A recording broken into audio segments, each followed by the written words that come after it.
Здравейте!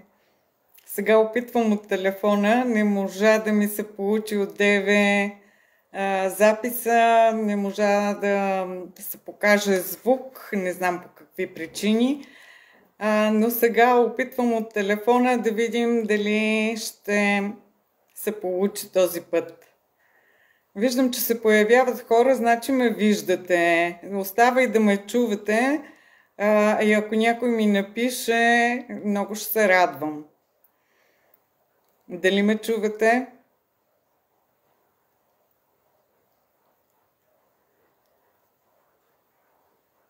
Днешната практика, която бях ви обещала, е на тема "Имам смелостта да следвам мечтите си". Спомняте ли си, че когато бяхме малки, всички ние имахме мечти? Момичетата мечтаеха да бъдат принцеси, играеха с кукли и си представяха, че са майки, готвеха въображаеми манджи. А момчетата често мечтаеха да бъдат полицаи, да бъдат лекари, да помагат на хората, да бъдат пилоти на самолет и какво ли още не. Спомням си, че една от забавните ни игри беше да си представяме, че имаме магазин и продаваме необходими на хората продукти. И едни бяха продавачи, а други купувачи. Аз много харесвах тази игра. Обичах да бъда продавач. Всеки беше свободен да бъде това, което харесва.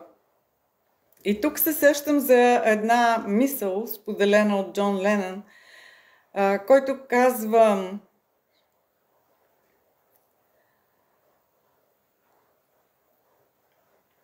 че когато е бил малък, когато е бил на 5 години, майка му е казала, че най-важното в живота му е да бъде щастлив. И когато в училище след това са го попитали какво иска да стане, когато порасне, и той отговорил: аз искам да бъда щастлив. И тогава те му казали: нещо не си разбрал въпроса.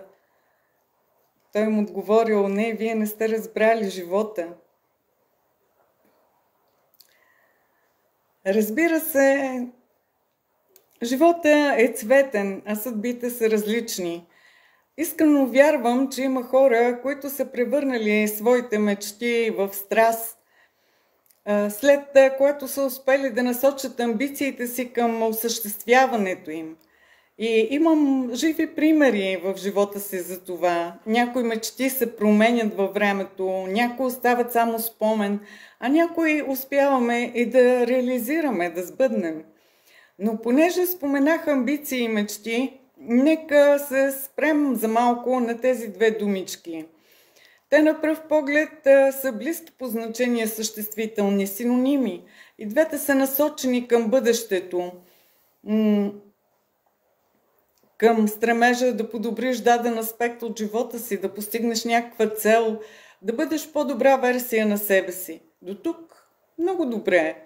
Но какво се случва, когато в един миг откриеш, че разлика между тези две думички все пак съществува? Признавам, границата е много тънка, почти незабележима, но съществува и същевременно с това може да бъде животоопределяща, в истинския смисъл на думата. Преди години бях доста амбициозна, имах точна визия за бъдещето си, приехаме в желания университет за желаната специалност, бях от успяващите студенти и не оставах незабелязана. И така преминах през стажове, след дипломна квалификация и така стъпка по стъпка вървях към голямата цел.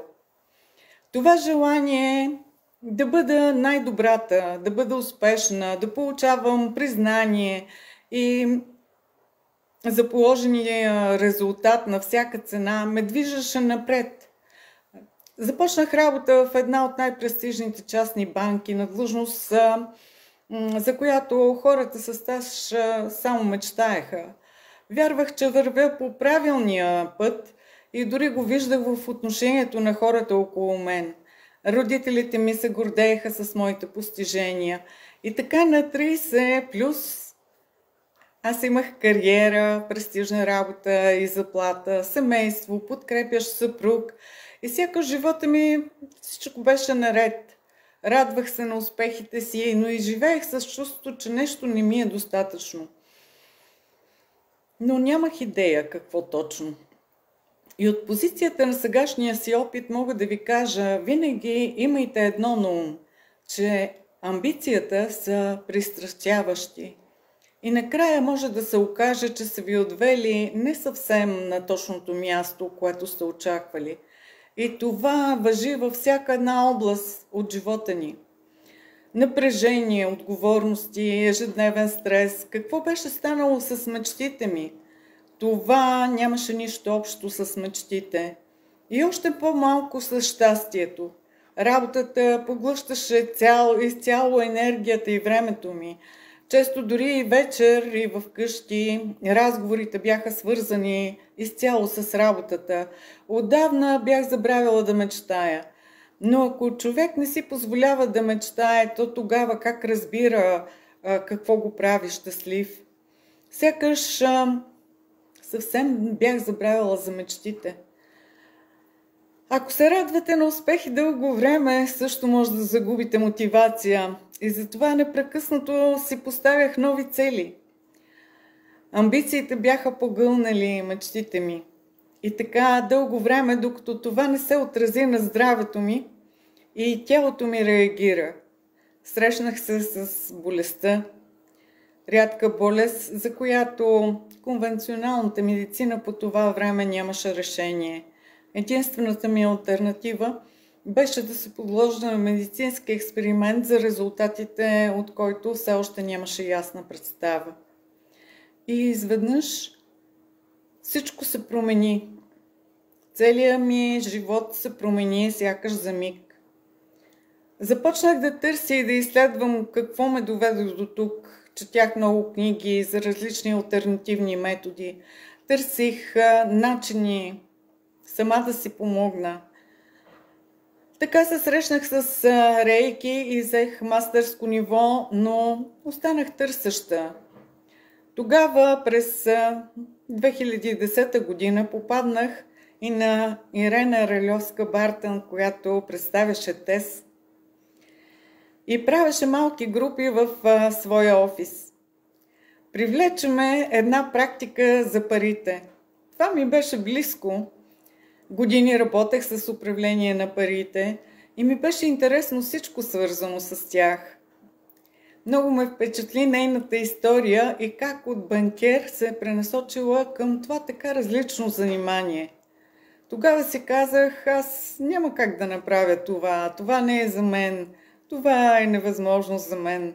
Но истината е, че все още не вярвах в ползите на тази малко странна, малко налудничева техника. Потупваш по разни точки и нещо се променя. Тогава, както казах, вече ме интересуваше работата с енергийни практики и как мислите, емоциите, вярванията ни определят живота. Попаднах на германска нова медицина и историята на доктор Хамер. Следващите години посветих на това да изучавам различни техники и методи за самопомощ и търсех това, което ще бъде най-работещо за мен. Престижната ми и добре платената ми работа ми позволяваше да премина през скъпо платени обучения. Срещнах се с различни хора, съвсем различно от тогавашната ми среда. Вдъхновявах се от техните открития и постижения и вече имах мечта. При мен настъпваха много промени. Вече се чувствах значително по-добре и мечтаех един ден да споделям наученото с други хора. Да разказвам моята история и да ги подкрепям да следват мечтите си. Така през 2017 година почувствах, че този момент за мен е дошъл и напуснах работа. Не казвам, че нямаше страх. Имаше и страх, и обърканост. В началото дори не просто страх, а истинска паника. Реших, че трябва да се концентрирам не върху това, което мога да загубя, а върху това, което можех да спечеля. Ако сте от хората, които мразят сегашното си положение и работата си, не се самозалъгвайте, че нямате избор. Не се успокоявайте, че това е просто временна работа. Не инвестирайте времето, емоциите и дори здравето си в нещо, което не чувствате свое и което не ви носи радост. И най-вече не позволявайте на никой да ви убеждава какво трябва и какво не трябва да правите с живота си. И не забравяйте да мечтаете. Отнема време да разбереш какво искаш, да преодолееш страховете си, да събереш смелост. По пътя ще срещнете много нета, но и много хора, които ще ви подкрепят. И това е магията на мечтите, че като ги последваш, срещаш правилните хора, попадаш на правилните места. Мечтите се сбъдват по-лесно и по-весело от всички цели. И всичко, което сме поставили като трябва в живота си. Мечтите сами намират начин, хора, път. Те просто чакат да ги изберем. Случвало ли ви се да имате период в живота, когато много настоявате нещо да се случи и то да се случи по точно определения начин, точно както си го представяте, че трябва. И вие много държите точно на това, но то някак си не се получава. И точно когато настъпи момента на отчаяние и вие решите да се откажете, пред вас се отварят не една, няколко врати. Какво означава според вас това? Колкото повече насилваме нещата, толкова повече те се отдалечават от нас. И сякаш всичко започва добре, но изведнъж някак пропадаш. Настроението ти веднага се срива, с или без причина. Имаш отвратителен ден и всичко ти изглежда черно. Всяка емоция предизвиква определена биохимична реакция в нашия организъм. И Брус Липтън много говори по този въпрос. И когато през повечето време се чувстваме по определен начин, тялото ни свиква с тази биохимична среда. Свикнали сме да тълкуваме реалността и всичко, което ни се случва по определен начин. Имаме заучени интерпретации на събития и обстоятелства. Много пъти по навик придаваме негативно значение на множество случки. Носим много програми, наследствени или придобити от наш предишен опит, които ни тежат и ни вгорчават живота, дори без да си даваме сметка за това. Всяка една програма е като тежък камък в раницата на гърба ни. Но ние винаги сме носили тази раница и до толкова сме свикнали с нея, че дори не я забелязваме. Мислим си, просто живота е такъв.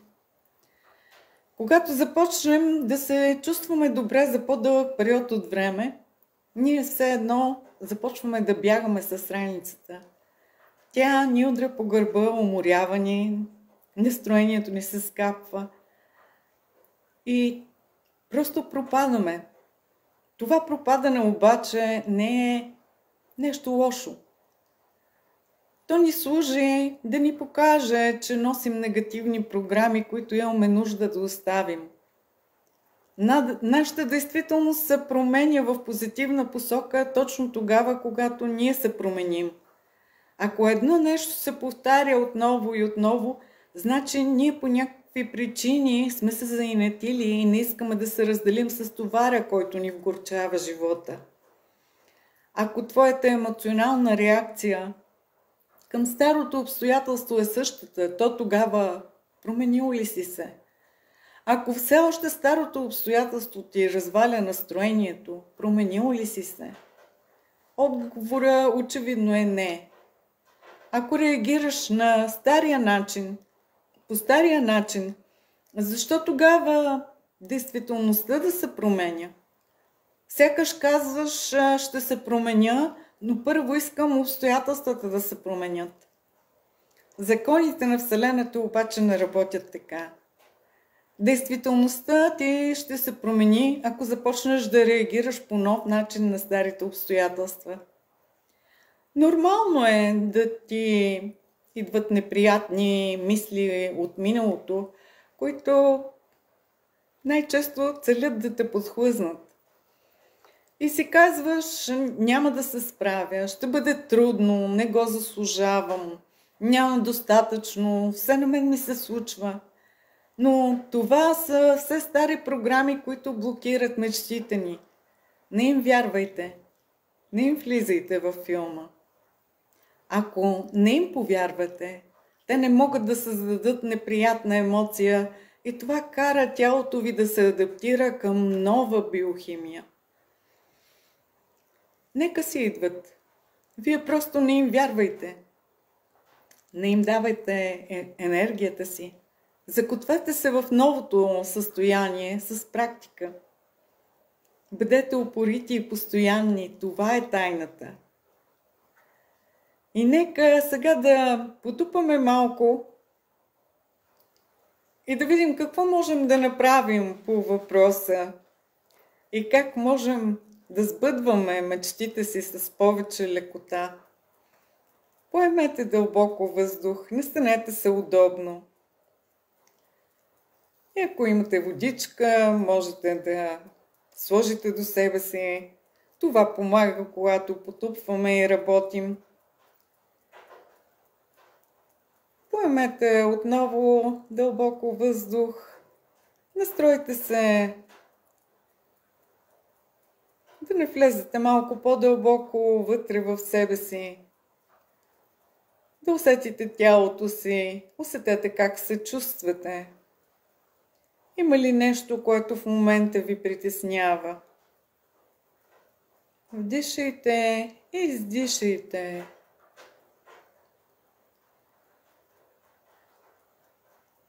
И сега нека да започнем заедно.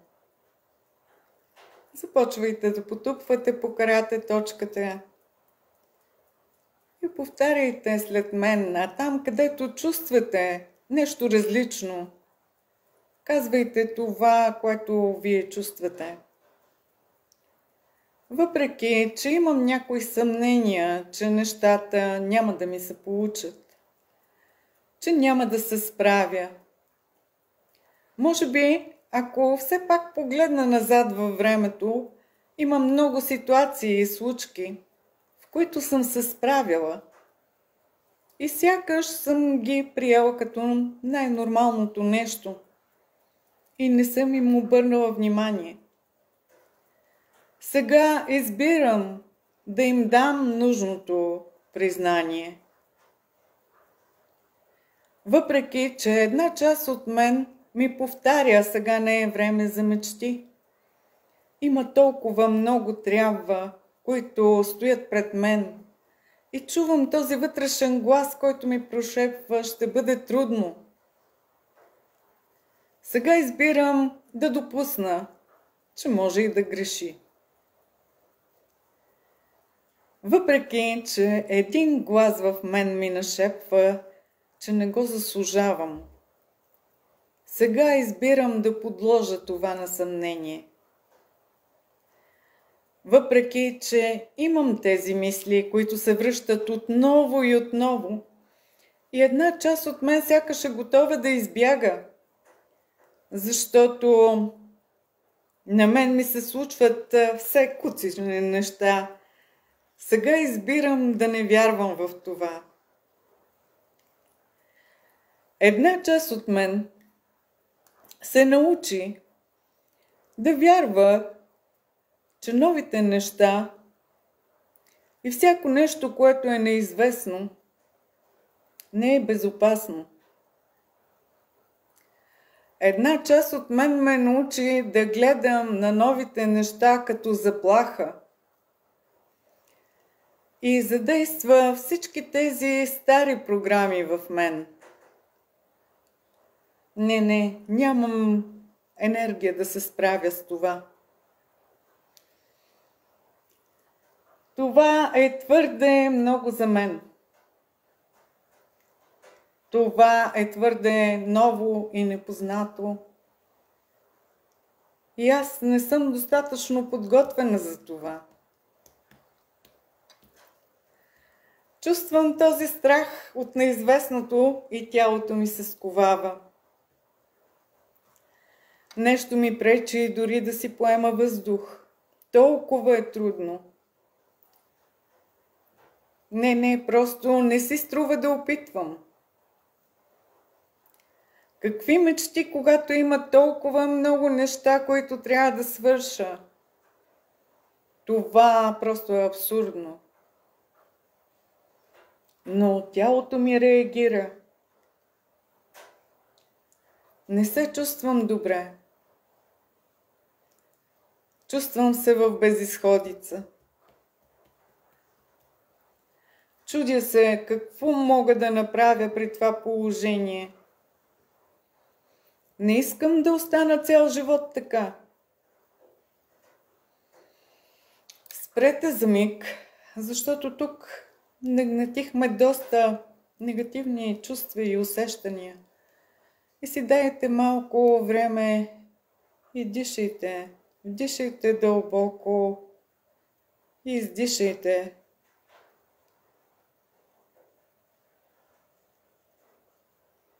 И нека започнем отново тук от карате точката. Въпреки, че чувствам тази съпротива, да пусна старите програми. Аз обичам и приемам себе си. Въпреки, че ми е трудно да се разделя с целият този стар опит, който имам. И ми е много трудно да мечтая при това положение. Сега аз избирам да направя нещо ново и различно. Просто имам тази съпротива да пусна старите програми. Сега избирам да се освободя от навика да виждам заплаха във всяко ново нещо. Отказвам се да вярвам на стари програми или поне да ги подложа на съмнение. Повечето от това, което вярвам и от което се страхувам, може изобщо да не е вярно. Вероятно не е толкова лошо, колкото се опасявам. И може и изобщо да не е лошо.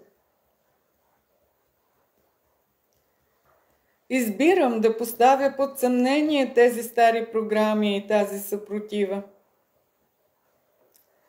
Избирам да поставя под въпрос това заплаха ли е за мен. От какво наистина ме е страх? Какво ме спира? 99 от 100% това, което се страхувам, не е истина. Изчиствам този страх от миналото. Изчиствам този страх от минали събития, които съм възприела за провал. Освобождавам се от тези стари програми на клетъчно ниво. Така че да мога да си позволя да предприема действия различни от заучените. За да си позволя да допусна добри неща, на които несъзнателно съм се съпротивлявала да дойдат в живота ми. Като поставям под въпрос тази съпротива и страх и ги оставям да си отидат. Оставям ги в моето минало. Имам енергия да направя промяна. Аз съм енергия. Тялото ми е енергия. Имам много енергия. И единствено от мен зависи на къде ще я насоча. Ами, ако се получи? Дори Наполеон Хил е казал, мечтите се сбъдват, когато амбицията ги превърне в конкретни действия. Сега, щом знам точно какво искам, аз мога да го постигна. Сега избирам да действам по различен начин. Вярвам в мечтите си, независимо какво ще карат другите. Дори и да имам временен неуспех, знам, че всеки неуспех носи в себе си кълновете на успеха. Моите мисли са реална и могъща сила за мен. Избирам да мечтая. Избирам да бъда последователна, целеустремена и упорита. Избирам да имам смелостта да сбъдвам мечтите си. Безопасно е за мен да мечтая. Безопасно е за мен да действам, за да сбъдна мечтите си. Безопасно е за мен да бъда нов човек и да бъда човека, който наистина искам да бъда. Аз съм в пълна безопасност, тук и сега. Оставете отново ръка на гърдите и вдишайте. И почувствайте как се чувствате сега. Как усещате вашето тяло. Имате ли порив да мечтаете и да сбъдвате вашите мечти? Чувствате ли се достатъчно силни да осъществявате мечтите си? Дайте си малко време. Усетете тялото си и дишайте.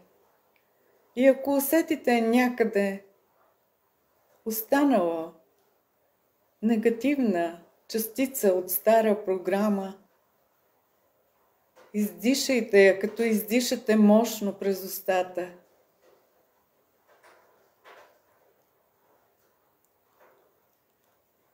Отпуснете се, вдишайте, издишайте. И ви пожелавам успех. А ако имате нужда от моята подкрепа, аз съм тук за вас. Не се колебайте да се обърнете за помощ към мен. Винаги съм тук за вас и на ваше разположение. Това беше моя втори опит, надявам се успешен, да запиша това видео и ви пожелавам сега една спокойна и много приятна вечер. До нови срещи!